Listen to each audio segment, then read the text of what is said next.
Olá pessoal, sejam bem-vindos a mais um Transforma-Cast, o podcast da Faculdade TH, e hoje a gente vai falar sobre um tema muito importante, que é a gestão de pessoas, recursos humanos. Você não pode perder, e para isso a gente trouxe uma convidada muito especial, que é a professora Karine. Ela tem uma trajetória ampla na área, ela tem experiência com psicologia, com recursos humanos, e vai contar todos os segredos pra gente sobre gestão de pessoas, recrutamento. Você não pode perder. Vem com a gente, vem!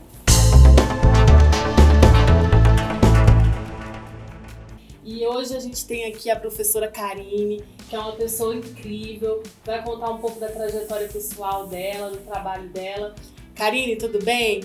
Você pode contar pra gente um pouco sobre a sua trajetória pessoal, por favor? Bom dia, Luísa. Bom dia a todos. Pessoal, obrigada pelo convite de estar aqui com vocês. Bom, eu comecei na psicologia, na verdade, quando eu fui fazer o vestibular sobre psicologia. O curso nem estava na minha mente. Eu estava entre outros 5 cursos que não tinha nada a ver. Acabei prestando o vestibular e passei por psicologia. E um dos motivos de eu ter escolhido psicologia, eu até brinco muito com meus alunos, é que não tinha matemática. Mas me enganei que no 5º período tinha estatística e ainda fui monitora de estatística, né? Então, a gente fala que existe aí toda uma peça, né, que a vida prega na gente, nas escolhas da nossa vida. E a psicologia, ela veio, na época, quando eu escolhi ela veio pra... que eu entrei com o intuito realmente de ser psicóloga clínica, né, para atender crianças. E no meio do caminho eu acabei me apaixonando pela área organizacional. Então lá no 5º, no 6º período, eu tive um professor que é referência hoje na área de recursos humanos aqui em Goiás. E ele me despertou esse interesse porque eu sempre fui muito dinâmica, muito comunicativa. E na minha percepção, né, antigamente, a clínica tinha que ser uma pessoa um pouco mais centrada, um pouco mais direcionada. E eu não via esse perfil. Tanto que quando eu fui fazer o estágio de clínica infantil dentro da faculdade, realmente eu falei, não é isso que eu quero, não é isso que sabe, eu entrei com uma cabeça, mas eu tô saindo com outra no curso. Então eu comecei a fazer esse estágio, né, no 5º e no 6º período, dentro da área organizacional. O primeiro estágio foi numa concessionária de caminhões e ônibus. E ali eu realmente tive contato com todo o processo de como que é recrutar, selecionar, base operacional, base estratégica, participar de avaliações internas dentro da empresa. E eu percebi que era um mundo muito gostoso, sabe? Era desafiador e eu gosto disso, eu gosto sempre de desafios. Com 4 meses que eu estava lá, eu fui convidada para ir para uma consultoria de recursos humanos, onde nessa consultoria me proporam um novo desafio, que era assumir a carta de um dos maiores clientes que eles tinham de recrutamento e seleção, de contratação para call center. Então, para mim foi um desafio muito grande, né? Quando eu entrei, na verdade eu já tinha feito um processo seletivo nessa consultoria, para essa mesma vaga, para esse cliente que a gente estava abrindo. E na época o processo seletivo ele durava um dia e meio, era um dia e meio de processo seletivo. E eu fiquei muito cansada na época, né? Porque um dia e meio de processo, você vai, participa de todas as etapas, fica lá, depois você volta no dia seguinte para fazer entrevista com os gestores. E quando eu tive a oportunidade de entrar nessa empresa, eu pedi a chance de poder reestruturar esse processo seletivo. Falei, gente, eu acho que um dia e meio é muito longo, principalmente para as pessoas que às vezes não têm condições nem de ir e voltar, nem de almoçar aqui. Então, eu queria saber se a gente pode modificar a estrutura do processo seletivo. E quando eles me deram a abertura, eu consegui fazer essa modificação, eu vi que realmente eu estava na área correta, né? Então, eu reestruturei todo o processo passou de um dia e meio para meio período, de qualquer maneira ele era extenso, porque o nosso próprio cliente, ele exigia da gente algumas etapas, eram 7 etapas de processo seletivo. Então, eram etapas um pouco longas, mas que a gente conseguiu reduzir, porque cada etapa era eliminatória. Então, a gente conseguiu fazer toda essa reorganização. Então, a partir desse momento, eu percebi o tanto que realmente eu estava na área certa. Era o que eu gostava, lidar com gente, ter dinamismo, ter desafios, criar, né, fazer a organização do processo. Isso para mim sempre foi muito importante. Então, fiquei lá por um tempo, acabei sendo efetivada, né, saí de estagiária, passei para analista de recursos humanos. Depois fui para uma outra consultoria, também nessa consultoria assumi alguns clientes importantes que eles tinham. E em 2011 eu resolvi ter o desafio de abrir minha própria consultoria de recursos humanos. E realmente foi um desafio, porque você abrir mão de uma estabilidade de CLT, você abrir mão de todo um processo. realmente faz com que a gente seja movida a desafios mesmo, né? E aí abri essa empresa, na época abri em parceria com a minha cunhada, depois uma amiga minha de recursos humanos veio junto comigo fazer parte da empresa. Fiquei com a empresa aberta até 2017. No meio termo, eu engravidei, tive meu filho, acabei trabalhando em outras empresas também, acabei deixando a empresa um pouco de stand-by, porque quando a gente tem filho, não posso viver na oscilação, né, como se diz, na inconstância financeira que a empresa dá pra gente até estruturar. Mas fiz muitos projetos bacanas na minha empresa, né? Eu fiz o startup da contratação da Consebra, da Triunfo Consebra, né? Lá em 2015, quando eles fizeram, né, a iniciação das praças de pedágio, quem fez todo o processo participou, né? Eu participei junto com a minha equipe na época de todo o processo de integração dos colaboradores. Então foram mais de 1.000 pessoas contratadas. Durante uma semana inteira a gente fez o processo de integração. Então, assim, foram vários desafios que nós tivemos, né? Aliás, deixa eu fazer de novo. Foram vários desafios que eu tive, né, durante a empresa. Fiz a parceria com um colega meu advogado, com um grande amigo meu, aliás, advogado. A gente começou a prestar consultoria juntos entre atividades de recursos humanos e consultoria jurídica. Muitas empresas, principalmente empresas de pequeno porte, precisam muito até hoje disso. Não falo que porque a gente fazia isso lá na época, hoje não precisa mais, precisa. Inclusive, muitas empresas a gente conseguiu ajudar a não falir por conta da consultoria que nós temos, né? Tanto da parte de recursos humanos, de estruturação de pessoas, quanto da parte jurídica. Então, mas infelizmente ele veio a falecer, então eu acabei não dando continuidade nesse projeto, acabei fechando a empresa e voltei ao mercado de trabalho, né? E em 2013, mais ou menos, foi quando eu comecei a docência, né? Que é uma área também desafiadora. Ensinar não é fácil, né? Ensinar, transmitir conteúdo. Foi um desafio muito bacana e que eu sou apaixonada até hoje. Então, tenho 11 anos aí de docência. Tenho 17 anos de mercado de trabalho na área de psicologia, dentro da área de recursos humanos, né? Então, passei por diversos tipos de segmentos de empresa.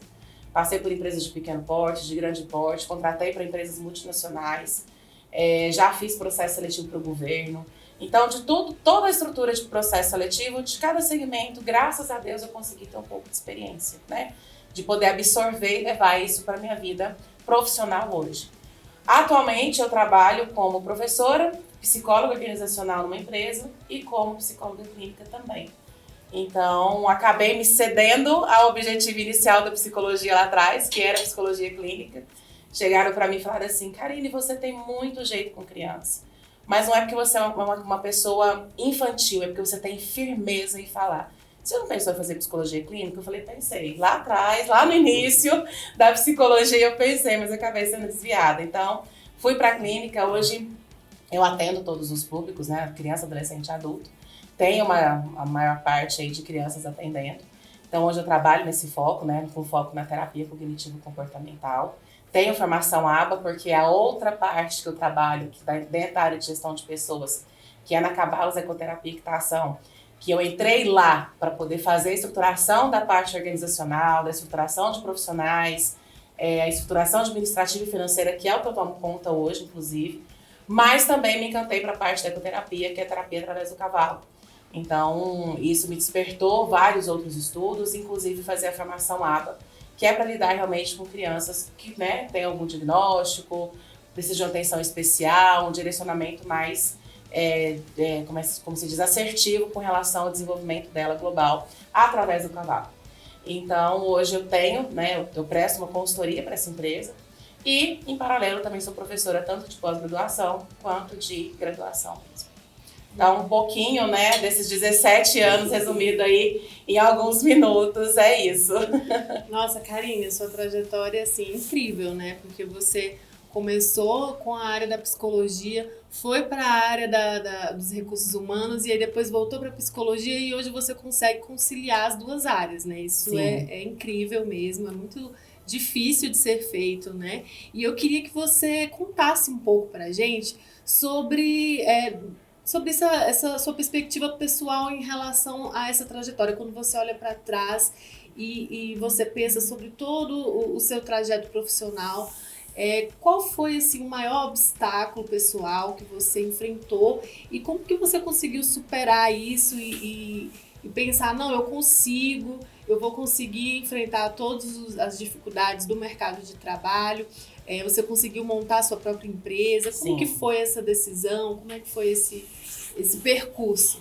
Olha, quando eu resolvi montar uma empresa, eu vendi um carro. Eu tinha um carro e eu falei, eu vou vender esse carro e eu vou investir nela, né? Então, vendi o carro, não era um carro um valor muito alto. Mas eu vendi, aluguei, meu pai me ajudou. Eu tive muita ajuda da minha família com relação a isso. Meu primeiro escritório foi no Shopping Mil, ali no Setor Pedro, que foi o lugar mais em conta que eu achei, que a gente procura em conta, né? Era uma salinha pequena, literalmente, e eu dividia ela entre a recepção e a parte da contratação, era uma divisória que era dividida. Era uma sala de 33 metros quadrados, acho que nem era isso, era menos. E eu fazia ali o processo seletivo, né, para os clientes. Então, assim, esse eu acho que foi um dos maiores desafios que eu tive profissionalmente, porque, igual eu falei, largar uma vida estável através da CLT, né, que nós temos ali todos os nossos seguros, nós temos todas as nossas garantias, nossos direitos, para se tornar empresária e de um mercado que antigamente, eu falo que antigamente era gostoso a gente contratar. Antigamente, a gente procurar profissionais no mercado de trabalho era algo que, tipo assim, você fazia um processo seletivo, chamava 10, aparecia 30. Porque o fulano falava assim, eu posso levar meu vizinho, eu posso levar meu primo, Então, assim, era bacana porque você tinha quantidade, você podia não ter qualidade, mas você tinha quantidade de pessoas que estavam em busca de emprego, que estavam ali dispostas a enfrentar o mercado de trabalho. E durante, né, eu falo que eu consegui acompanhar, eu sou uma das profissionais que conseguiu acompanhar todo o processo de transição do mercado de trabalho, desde essa época até hoje. Hoje nós vivemos num processo muito difícil de contratação. Então, antigamente, era gostoso você contratar por isso. Você tinha mercado, você tinha mão de obra, mas antigamente as empresas não estavam dispostas a desenvolver. Hoje o cenário mudou. Hoje eu tenho empresas que estão dispostas a desenvolver, mas não tem pessoas que querem ser desenvolvidas. Nós já temos a geração Z e a geração alfa, né? Então, tudo isso gera um misto no mercado de trabalho dentro das empresas. Então, voltando, né, antigamente, quando eu abri esse desafio, eu prospectava a empresa no jornal. Então, eu pegava lá a parte de classificados, né? Antigamente era muito feito vagas de emprego, era no classificado popular, domingo tinha o caderno de empregos. Então, eu prospectava meus clientes por lá. Então, via a empresa X contratando recepcionista. Na segunda-feira eu ligava, eu vi que você está contratando recepcionista, eu sou psicóloga, eu tenho uma empresa de recrutamento e seleção, eu cobro tanto para fazer o processo seletivo, você quer que eu conduza o processo para você? E na época meu pai também me ajudou muito na prospecção, a gente fez folder, cartão, ele saiu ali pelas empresas todas da região divulgando. Então eu consegui fazer um pouco do meu know-how, do meu mercado dessa forma, indo atrás, nunca esperei que nada batesse na porta para que eu pudesse crescer. O motivo de eu ter fechado a empresa foi realmente por questões pessoais, por eu ter tido meu filho, em diversas situações pessoais, eu acabei realmente optando por voltar para o mercado de trabalho. Um dos maiores desafios que eu encontro, né, que eu encontrei, hoje eu não encontro mais porque onde eu estou hoje é uma empresa pequena, não chega a ser familiar, mas as outras empresas nas quais eu trabalhei, a maioria eram empresas familiares. E as empresas familiares, elas querem crescer, mas elas têm medo. E aí, quando você chega para fazer a coisa acontecer, elas te barram. Então, teve uma das empresas, inclusive, que eu acabei adoecendo. Eu adoeci como psicóloga, como recursos humanos, porque eu chegava, era uma empresa patologicamente doente, né? Hoje a gente fala que existem classificações patológicas para as empresas. E patologicamente, essa empresa ela era narcisista, era uma empresa narcisista. Os donos dela eram muito autoritários, pensavam no próprio umbigo, só no seu crescimento. Então, foram várias situações ali dentro que fizeram com que eu desenvolvesse uma doença do estresse. E que vem até hoje, que tem doenças que desenvolve que a gente não tem cura, tem controle. Então, eu desenvolvi uma doença do estresse por conta dessa específica experiência profissional que eu tive, que, claro, depois de algumas outras, acabou sendo intensificado um pouco também. Mas essa foi onde foi todo, sabe, foi o pivô de tudo. E aí foi quando, nessa época, eu já começava assim, gente, será que realmente eu quero continuar trabalhando dentro de empresa familiar? Tanto que eu lembro até hoje que uma amiga minha me ligou e falou assim, os meus colegas mais íntimos me chamam de Cacá, né? Falou assim, Cacá, eu tô com uma vaga, assim, para gerente de RH, R$8.000, mas é empresa familiar, você quer? Eu falei, não quero. Não é o salário que vai me motivar aí, porque eu sei que o salário, ele vai vir, mas a minha saúde vai embora. Então eu comecei a fazer esses pesos e medidas. Hoje o que eu priorizo mais? A minha saúde ou o dinheiro? É claro que os dois têm que estar, né, como se diz, equilibrados. Mas na época, então hoje uma coisa que eu tenho na minha cabeça, eu não volto a trabalhar em empresa familiar. E tive uma experiência profissional trabalhando numa outra empresa em que eu deixei literalmente a minha família de lado. Então eu não via meu filho crescer, eu estava namorando na época, quase perdi namorado. Então foi onde eu falei, né? Eu reestruturei toda a minha vida, reestruturei tudo que eu queria e eu comecei a impor limites na minha profissão. Porque eu estava me dedicando mais à vida profissional, esquecendo da minha vida pessoal, esquecendo que eu tinha algo que não volta atrás. Emprego a gente consegue e reconstrói N vezes, e filho crescendo, você não vê crescendo de novo, né?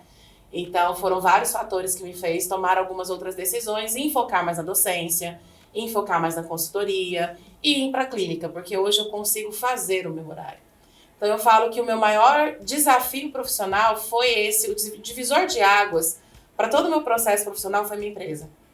Porque ela me deu uma liberdade profissional que eu não tinha tido antes. E que eu percebi que dentro do meu perfil, é esse tipo de prestação de serviço que eu consigo fazer, que está dentro das minhas condições profissionais e que me dá a possibilidade de ter um equilíbrio entre o pessoal e o profissional. Nossa, Karine, você estava contando aí sobre esse processo de sair da empresa familiar e do seu adoecimento, e eu fiquei pensando que hoje a gente vê muito isso, né? Um adoecimento constante das pessoas, pela sobrecarga de trabalho, pelas dificuldades de conseguir emprego. E eu queria que você falasse um pouco para o nosso público qual que é o conselho que você dá como psicóloga, como que você vê esse problema tanto na clínica, tanto na sua experiência de gestão de pessoas, né? Como que a gente pode fazer para tentar equilibrar a vida pessoal com a vida profissional? É um desafio constante de todo mundo hoje, ainda mais no mundo que a gente vive, que é muito acelerado, né? Hoje eu tenho muitas pessoas que me buscam porque falam, eu não consigo conciliar minha vida profissional com a minha vida pessoal. Alguns buscam para tentar reestruturar, né, diversos sentidos emocionais, algumas questões patológicas, mas alguns falam, não estou conseguindo estruturar minha rotina. Então, a gente ajuda da melhor forma, mas depende mais da pessoa, né, querer, que uma coisa é falar que você precisa, outra coisa é falar que você quer estruturar. Então, dentro das empresas, dentro do consultório, nós percebemos que as pessoas elas estão extremistas em diversos sentidos, né? E a gente precisa reorganizar, reestruturar, olhar um pouco mais pra gente.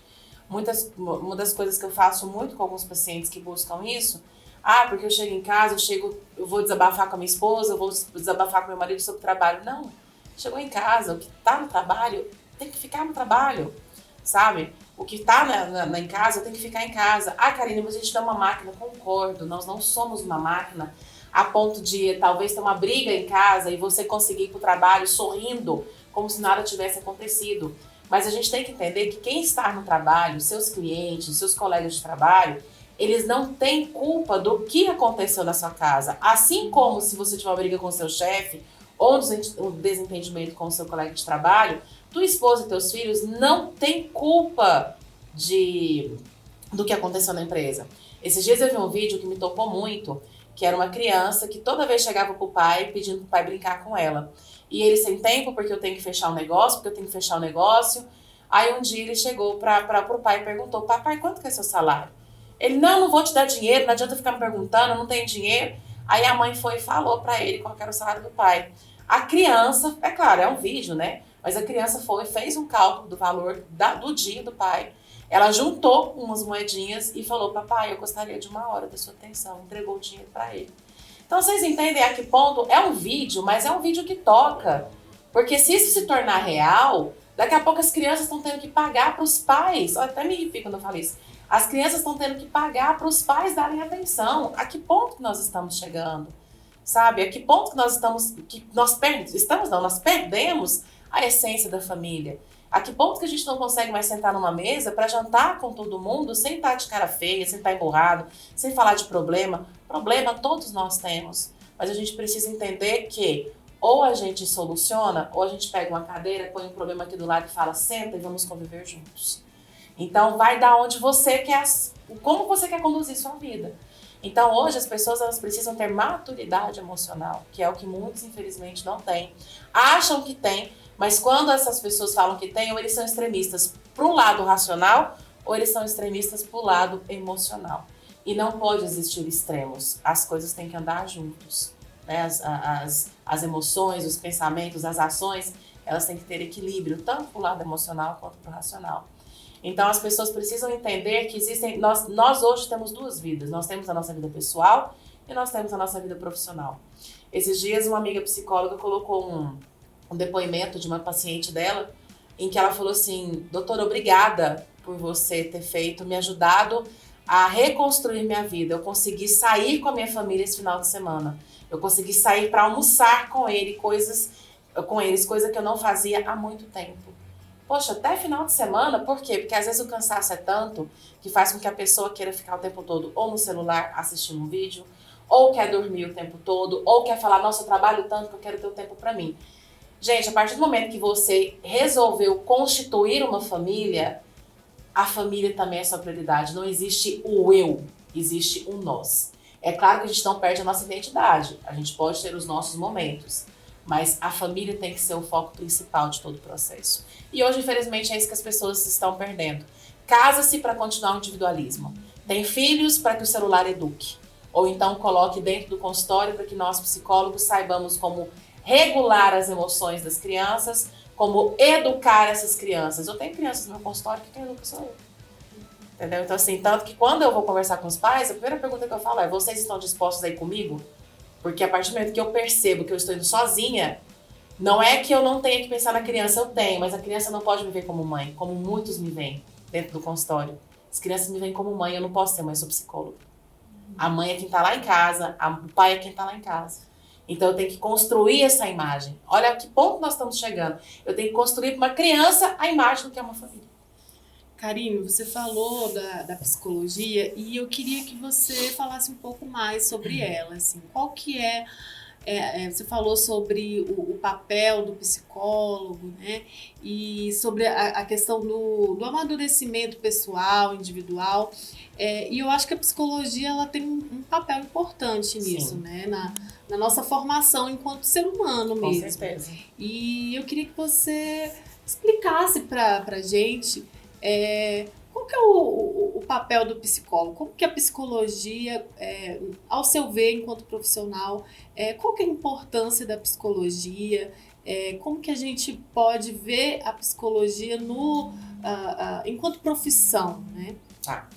Aí eu vou segmentar, tá? Porque a psicologia, ela é uma profissão ampla, mas segmentada.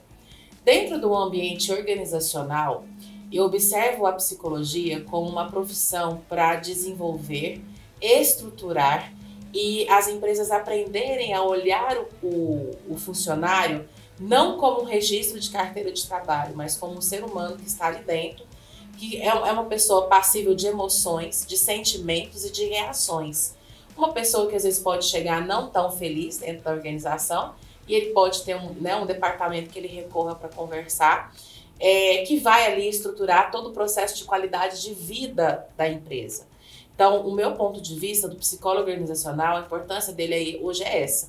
Principalmente na parte de contratação, porque nós temos ferramentas de análise comportamental que outros profissionais não conseguem ter acesso, né? Porque nós temos ferramentas com bases científicas que a avaliação dela traz para a gente a possibilidade de comportamentos, de atenção, de concentração, a projeção da personalidade. Então, isso traz uma assertividade maior de contratação dos profissionais. Não estou desmerecendo as outras profissões, tá, gente? Eu estou falando dentro da psicologia organizacional, psicólogo organizacional, enquanto responsável pelo processo de seleção. É claro que existem outras ferramentas que trazem assertividade no processo de seleção e que você não precisa ser psicólogo. Mas a gente consegue complementar as avaliações, né, daquele profissional, daquele candidato, através desses testes. Dentro de um ambiente mais clínico, vamos assim dizer, eu vejo que a psicologia ela se tornou uma profissão, ela não era tão vista.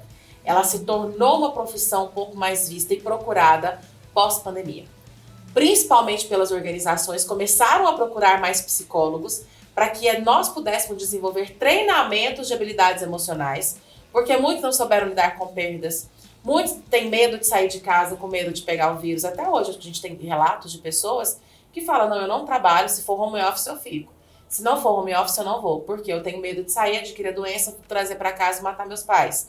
Então, assim, ainda tem esses pensamentos, né, que as pessoas adquiriram do medo. Então, a gente tem duas vertentes quando a gente fala em psicologia, no meu ponto de vista, nesse momento, né?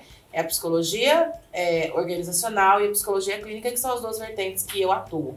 Então, dentro das empresas, a gente observa muito essa questão da importância de você saber lidar com o ser humano. Ah, mas qualquer um pode lidar com o ser humano. Gente, nós estudamos para lidar com o ser humano.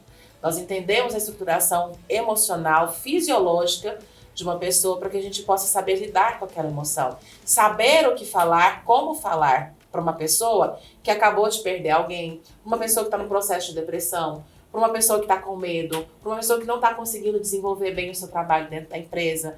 Então, a gente consegue, junto com o gestor, desenvolver estratégias para que aquela pessoa consiga dar um up, né? Falar, não, realmente depende mais de mim do que a empresa está fazendo tudo que pode, abrir a visão dos empresários sobre o investimento nos seus colaboradores. Treinamento não é perda de dinheiro, é um investimento. Ah, mas eu dei o treinamento, o cara foi e saiu. Faça regulamentos internos que te dê a segurança de que pelo menos por um período ele vai te dar o retorno daquele treinamento que você investiu para ele.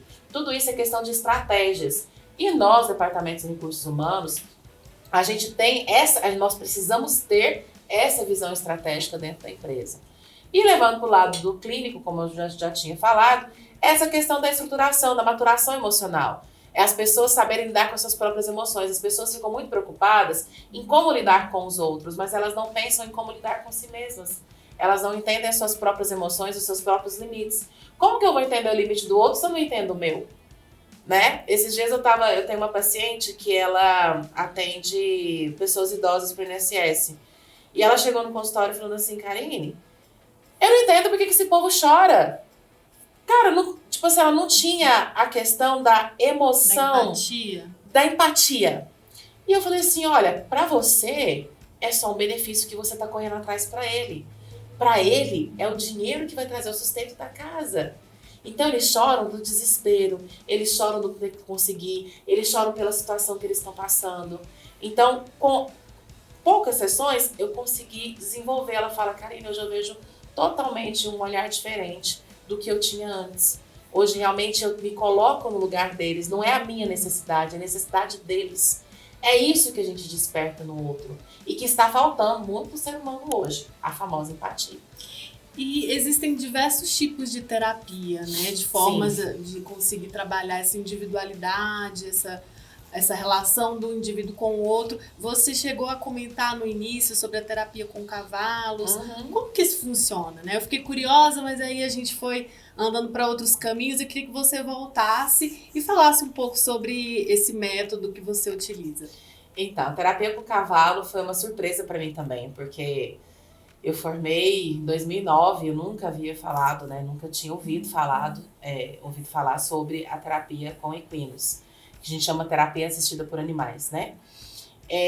Quando eu fui convidada pela Graziela, que é a gestora, né, da onde eu tô hoje, para assumir a gestão de recursos humanos lá, ajudar ela a estruturar a equipe, fazer novas contratações, treinamentos, eu fui com esse foco.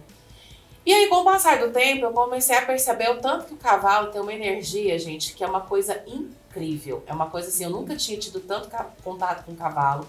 Eu tive na minha infância, muitos anos atrás. E aí eu comecei a participar um pouco mais ativamente dos atendimentos. Comecei a aprender a guiar um cavalo, comecei a acompanhar algumas terapias para entender. Na época não tinha psicólogos na equipe, eu era a primeira. Aí a gente começou a contratar estagiários de psicologia, né, para trabalhar a questão comportamental através do cavalo. Tinha fisioterapeutas, temos TO, então nós somos uma equipe multidisciplinar. Então, quando nós falamos em ecoterapia, a gente fala numa metodologia, né, numa modalidade de terapia onde o cavalo ele acaba se tornando a fonte terapêutica do processo. Por quê? Porque os estímulos do cavalo é que fazem com que a pessoa desenvolva o plano terapêutico que eu preciso. Então, o cavalo ele tem 3 andaduras, para frente, para trás, para um lado, para o outro, para cima e para baixo. Então, esse movimento do cavalo é o que desperta internamente na pessoa, por exemplo, uma criança com paralisia cerebral, que não tem controle de tronco, com o passar do processo, ela começa a adquirir esse controle do tronco.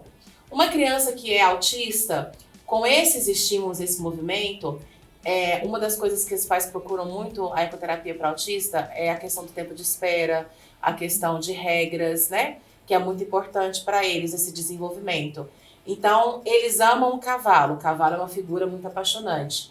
Então, o cavalo só vai andar se ele respeitar o tempo de espera do cavalo.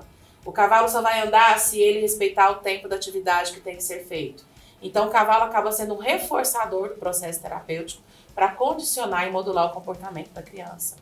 Um adulto com mal de Parkinson ajuda no sistema também nervoso cerebral a trazer impactos naquele processo que não vai ter cura, mas vai ter um controle da doença. E claro, gente, tudo isso associado a outras terapias. Não falo que a ecoterapia ela é milagrosa, mas existem outros processos que associados a ela a gente consegue, né, desenvolver um bom plano e a pessoa consegue ter um bom retorno de melhoria no quadro dela de saúde.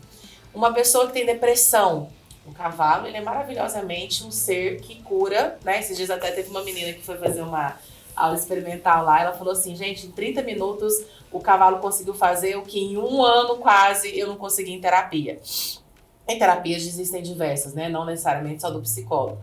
Mas é algo muito maravilhoso, é um mundo mágico. Eu falo que a ecoterapia foi um mundo mágico que eu não conhecia, que eu me encantei.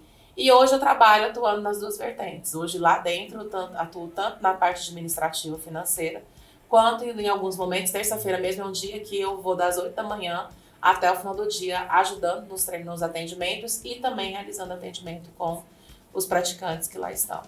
Então, esse é o trabalho da ecoterapia. É um trabalho que ainda não é conhecido, né? É uma terapia que ainda não é tão ampla, tão conhecida, não é investida, não é tão falada.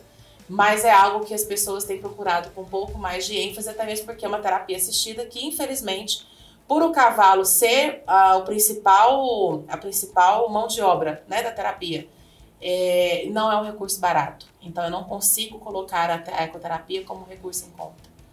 Então, é um recurso que ainda não é acessível a todos, mas lá, por exemplo, nós temos projeto social com famílias que não têm condições financeiras, a gente dá bolsas integrais, parciais, nós temos esse lado social também, e temos também a parte particular. Então tem uma demanda grande por esse tipo? Hoje eu estou com 107 pessoas lá. Eu tenho 107 pessoas lá hoje. Entre equitações, ecoterapia. De ecoterapia, eu tenho a maior parte. Ecoterapia envolvendo tanto a equitação terapêutica. O que é a equitação terapêutica? É justamente aquela pessoa que está no processo de depressão, uma síndrome do pânico, num estado depressivo, ou que simplesmente quer reencontrar o sentido da vida, porque como lá é a natureza, então, né, até convido vocês, né, quem quiser ir lá conhecer o espaço, é aberto, tá, gente? Fica no setor Jaó. Como é natureza, é tipo uma chácara. Então tem muitos que falam que quando chegam lá, parece que saiu de Goiânia totalmente. Tá em Goiânia, mas saiu de Goiânia. Então, acaba que a pessoa, quando ela chega, ela fala assim, nossa, só de estar aqui já traz a paz que eu precisava. E aí quando tem a conexão com o cavalo, porque o cavalo, ele é um ser vivente de vontades próprias, mas ele é um ser de conexão emocional muito grande. O cavalo sabe quando você tá triste, o cavalo sabe quando você tá com raiva, o cavalo sabe quando você não tem uma boa índole, o cavalo sabe quando você é uma pessoa do bem. O cavalo tem um poder sensitivo que é algo que eu não acreditava. Quando a gente começa a conviver é que a gente realmente percebe o tanto que esse poder sensitivo dele é algo que além de terapêutico, é algo encantador. O contato com a natureza é muito importante, né? A gente muito. Que vive na cidade, a gente acaba precisando desses momentos. Sim. Mesmo não tendo uma patologia, mesmo quem não tem uma patologia diagnosticada, Sim. a gente precisa ter essa conexão conosco. né? Exatamente. Muito importante. Karine, só pra gente finalizar aqui o nosso bate-papo, tá ótimo, daria pra gente ficar aqui a manhã inteira, a tarde inteira, só conversando aqui sobre a sua experiência, mas eu queria que você finalizasse falando um pouco, se você pudesse dar uma dica para o pessoal, para o nosso público, que está começando agora na carreira, ou que já está há algum tempo, mas que tem dificuldade de conciliar, de encontrar o seu lugar no mercado, de encontrar algo que goste de fazer e de conciliar com a vida pessoal. Se você pudesse dar esse conselho, o que você poderia dizer para a gente? Bom, pessoal, para quem está começando agora, é muito importante procurar áreas que realmente estejam dentro das suas prioridades, né? Dentro da sua realidade profissional, é aquilo que você quer atuar. Porque tem muita gente que aceita proposta de emprego por questões salariais, mas não está feliz. E, gente, isso é o pior emprego que tem. Não tem, eu por experiência própria, falo para vocês que não tem dinheiro, não tem nada que pague a gente fazer aquilo que a gente gosta. E principalmente, se eu trabalhar infeliz, eu não tenho rendimento. Então, automaticamente, eu posso ter dinheiro para pagar a conta, mas eu não tenho saúde para usufruir o que eu preciso. Porque o estado emocional prejudica a nossa saúde. Então, a primeira coisa, procurem áreas que realmente vocês se identifiquem. Se for primeiro emprego, vocês não têm formação profissional, vocês estão buscando, ainda estão começando a faculdade, procurem áreas, por exemplo, você gosta de lidar com o público, então vá para uma área de recepção, de atendimento. Você não gosta de lidar com o público, procura áreas mais internas, mais reservadas, que não tenha contato com outras pessoas. Faça essa análise para você poder ter assertividade naquela profissão que você está escolhendo, ou pelo menos naquela vaga de emprego que você está procurando. Tenha comprometimento, porque o que eu menos vejo hoje é comprometimento dos candidatos. Tô com vagas de emprego em aberto, não consigo fechar, porque as pessoas falam que vão, não vão. As pessoas falam que tem interesse, no final não tem interesse, não dão justificativa. Tenham empatia com os recrutadores que estão atrás de vocês, porque o que eu menos tenho também é empatia de alguns candidatos. Se eu mostrar para vocês o que eu recebo de candidatos, vocês vão ficar horrorizados. Então, assim, uma das coisas, só para complementar, Luísa, que a gente tem conversado sobre o processo seletivo, é principalmente a postura do candidato. Tá? O candidato tem uma postura muito idônea. Você tem que entender que o mercado, ele gira. Hoje você é candidato, amanhã você pode ser um recrutador, você pode passar pelas mesmas dificuldades que nós estamos passando. Então, o mínimo de que nós temos que ter é relacionamento, empatia e educação. É o mínimo para qualquer tipo de ação que nós vamos ter no mercado de trabalho. Então, você que não está ainda trabalhando, está em busca de oportunidade de emprego, tenha postura, sabe? Tenha comprometimento. A vaga te interessou? Fala, olha, eu vou. Não te interessou? Você aceitou? Chegou no dia da entrevista, você não vai? Manda uma mensagem para o recrutador, porque a gente fica esperando. E a pessoa aí, olha, surgiu um imprevisto, não vou poder ir, agradeço pela oportunidade. Tenha o mínimo de educação, porque a gente não sabe o dia de amanhã. Para quem já está no mercado de trabalho, está buscando se especializar, não está sabendo ter equilíbrio, gente, procure fazer cursos, procure se estruturar, sabe, ordenar, repense sobre a sua vida, repense sobre a sua rotina, veja o que realmente hoje é prioridade, o que não é, o que você pode hoje dar uma pausa para você poder dar uma descansada, dar focada em outras partes da sua vida, seja profissional ou pessoal.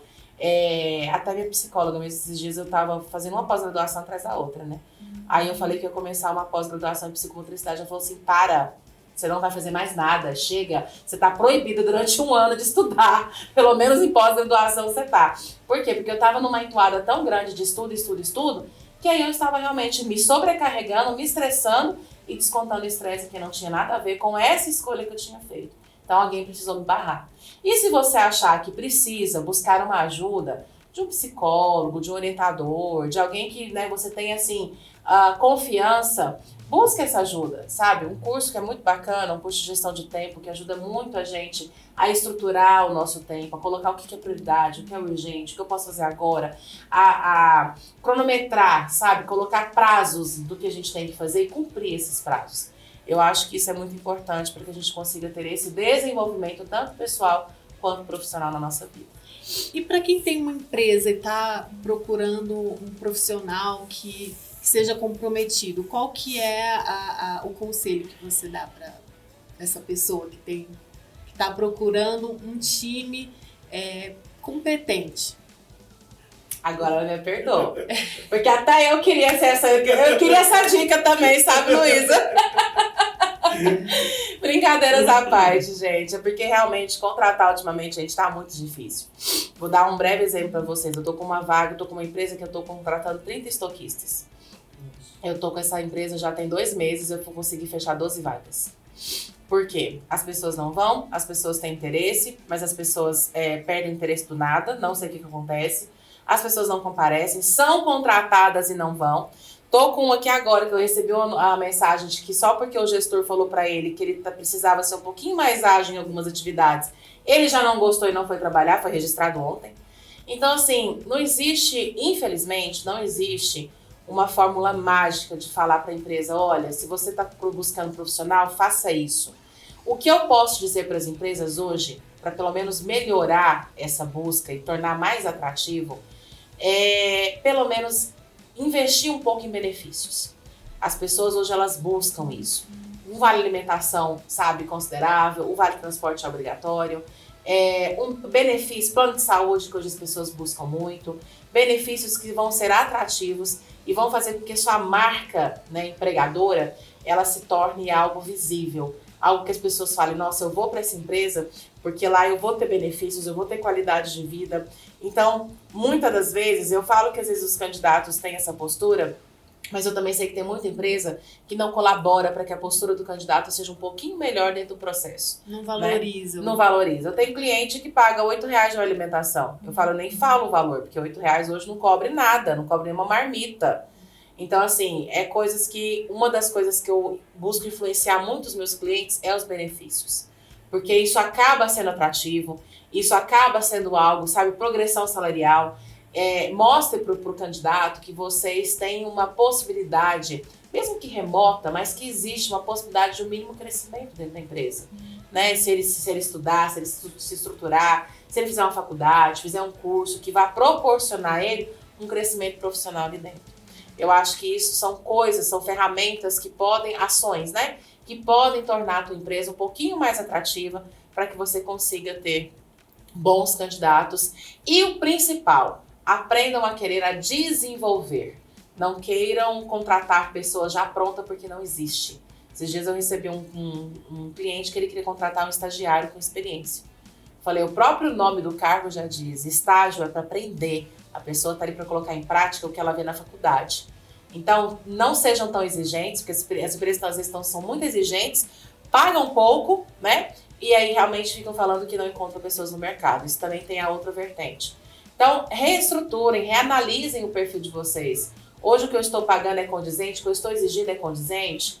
Então, acho que tudo isso é uma análise. E dentro do lado, né, levando para minha sardinha um pouco, a psicologia organizacional, ela ajuda muito nessa análise de mercado, né? Nessa análise processual dos processos de contratação para que a assertividade ela seja maior. Graças a Deus eu nunca tive reclamação de cliente nenhum das contratações que foram feitas, justamente porque às vezes eu demoro para contratar, mas eu contrato com qualidade. Não vou pensar na quantidade do processo, mas na qualidade. Se eu entregar um para ele, eu vou entregar um, mas é aquele um que eu tenho certeza que eu vou acompanhar e que é uma pessoa que vai ficar dentro da empresa dele. Muito obrigada, Karine. Obrigada eu. Sua trajetória, assim, é incrível, né? Obrigada. E além de tudo, o seu olhar sensível, né, sobre o profissional, sobre as dificuldades, né, enquanto ser humano. Foi um prazer ter você aqui. Muito obrigada. Eu, gente. Mais uma vez, obrigada pelo convite, obrigada por estar aqui com vocês compartilhando e me coloco sempre à disposição. Pessoal de casa, hoje a Karine trouxe um monte de conselhos pra gente. Esse episódio foi para quem está inseguro no mercado de trabalho. Então, compartilha com seu amigo, compartilha com seu familiar. Se gostou do vídeo, curte, compartilha e não esquece de seguir a gente nas redes sociais. Tchauzinho!